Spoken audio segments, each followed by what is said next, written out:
दिल्ली येथील जंतर मंतर विद्यार्थ्यांवर झालेल्या अमानुष लाठी हल्ल्याच्या विरोधात आणि विद्यार्थ्यांच्या आंदोलनाला पाठिंबा देण्यासाठी सांगली जिल्हाधिकारी कार्यालयाबाहेर बहुजन संघर्ष सेनेने ठिय्या आंदोलन केले। यावेळी घोषणाबाजी करण्यात आली।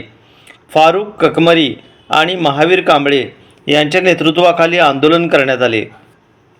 यावेळी प्रशांत कदम, अबू बकर, विजय पाटील, भाऊसाहेब कोळी, तात्यासाहेब माने, सिद्धू बागले, नूर मोहम्मद शेख, सर दस्तगीर कुपवाडे, मनोहर कांबळे, ऋषिकेश माने, जितेंद्र कोलप सर यांच्यासहित अनेक कार्यकर्ते उपस्थित होते। जय शिवराय, जय भीम।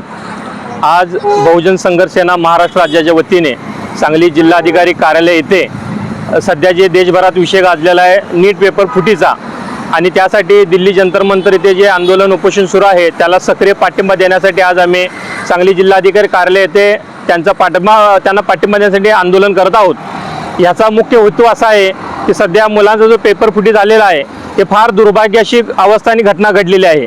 नीटचा पेपर देण्यासाठी मुलं वर्षानुवर्ष तयारी करत असतात।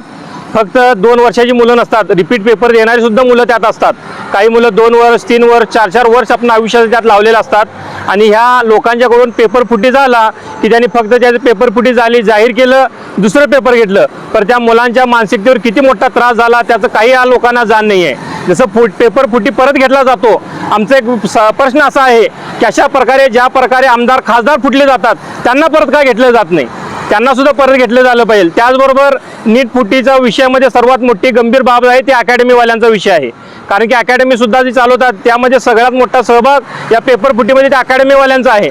त्यामुळं केंद्रातून राज्यातून प्रत्येक ठिकाणी अकॅडमीवाल्यांची सुद्धा चौकशी झाली पाहिजे, त्यांचे रजिस्टर कोणते आहेत ते बघितले पाहिजे, त्यांच्या मुलांची आणि शिक्षकांची पात्रता सुद्धा बघितली पाहिजे। त्यामुळं हा नीट फुटी पेपरचा जो विषय आहे यावर लवकरात लवकर निर्णय झाला पाहिजे।